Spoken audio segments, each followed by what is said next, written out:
আমরা এখন চলে যাচ্ছি আমাদের পরের ডেস্টিনেশন রাধা বল্লভ শ্রীহরিবংশ। আমার নতুন আর একটা ভিডিওতে আপনাদের স্বাগত।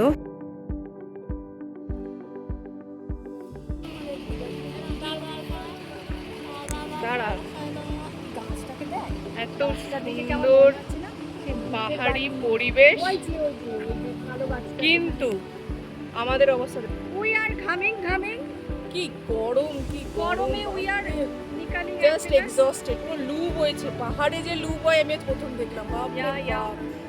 প্রচন্ড গরম, কিন্তু ভিউটা খুব সুন্দর, পরিষ্কার আকাশ, ভিউ খুব সুন্দর। প্রচন্ড গরম, কিন্তু এই যে দুই সুন্দরী আসছে। আমরা এখন চলেছি হরিদ্বার থেকে সীতাপুরের উদ্দেশ্যে।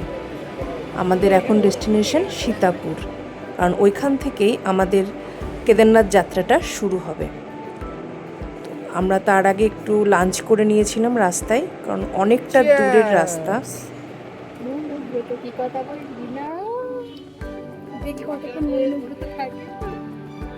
আমাদের মাতাশ্রী এখন মৌনব্রত ধারণ করেছে, কিন্তু মুখ দিয়ে খাচ্ছে কেন জানি না, মুখ দিয়ে তো খাওয়া।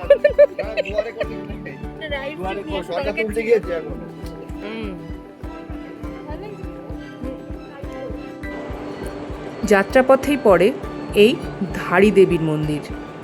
কথিত আছে ইনি গাড়োয়াল পর্বতটাকে রক্ষা করে চলেছেন।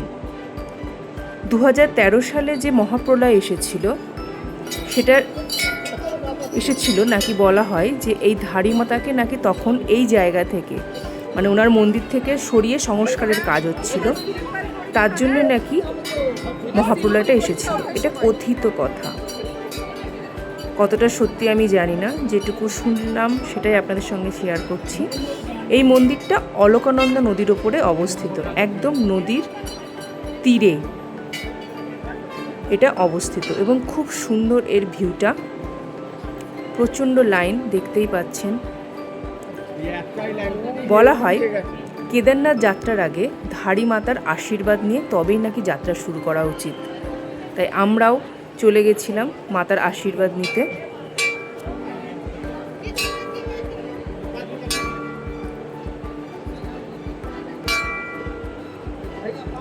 লাইনটা অনেকটাই বড় ছিল,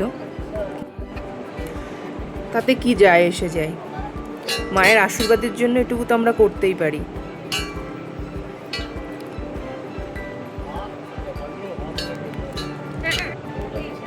আস্তে আস্তে লাইন এগোচ্ছিল, আর আমরা মন্দিরের দিকে এগোচ্ছিলাম।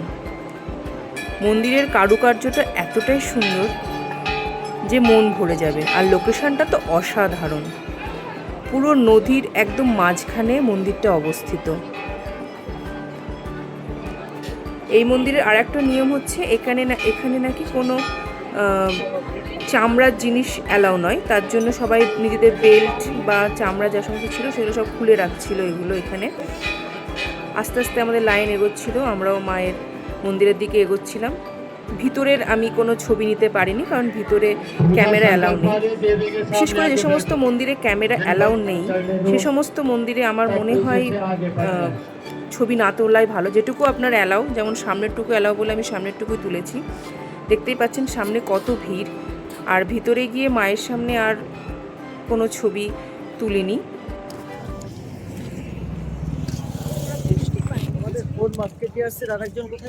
সামনে আমরা এখন বিধ্বস্ত, আমরা এখন injured, should be hospitalized immediately. Need saline.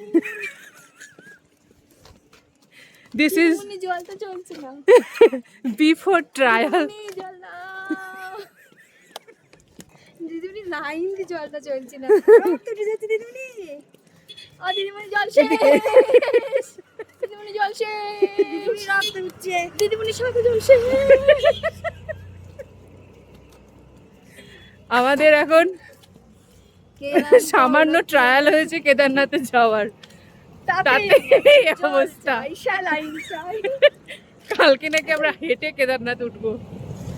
দেখা যাক। ইয়ার সমাজ সাহসী। আমরা ঘোরাতে ঘোরাতে কেউ গাড়িটাও আছে কত দূরে বা। কেউ লাথি মেরে মেরে আমাদের তুলে দেবেন পিপি। লাথি মারার লোক ভাড়া চাই, নাহলে কেউ ছুঁড়েও দিতে পারেন।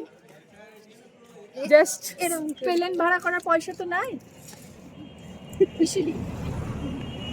কালকে লাস্টে হামাগুড়ি দিয়ে উঠতে পারি, হামাগুড়ি দিয়েও যেতে পারি, কিংবা ওই যে মার ডালা টাইপ করে করে। Where is temple, Minamma? Where is the temple, Minamma? Where is the garden, Minamma? Where is the গাড়ি now, Minamma? Where is the গাড়ি? বুঝতেই পাচ্ছেন আমরা কতটা ক্লান্ত ছিলাম, কারণ ওটা অনেকটা নিচে নেমে তারপর আবার উঠতে হয়েছিল।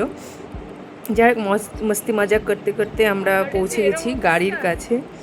তো এসে দেখছি শুধু আমাদের না, প্রায় সবারই ওই একই অবস্থা, সবাই ভীষণ এক্সস্টেড ছিল। কারণ বারবারই বলছি, পাহাড়ে যে এত রোদ আর এত গরম হয় আমার সত্যিই জানা ছিল না। কি গরম!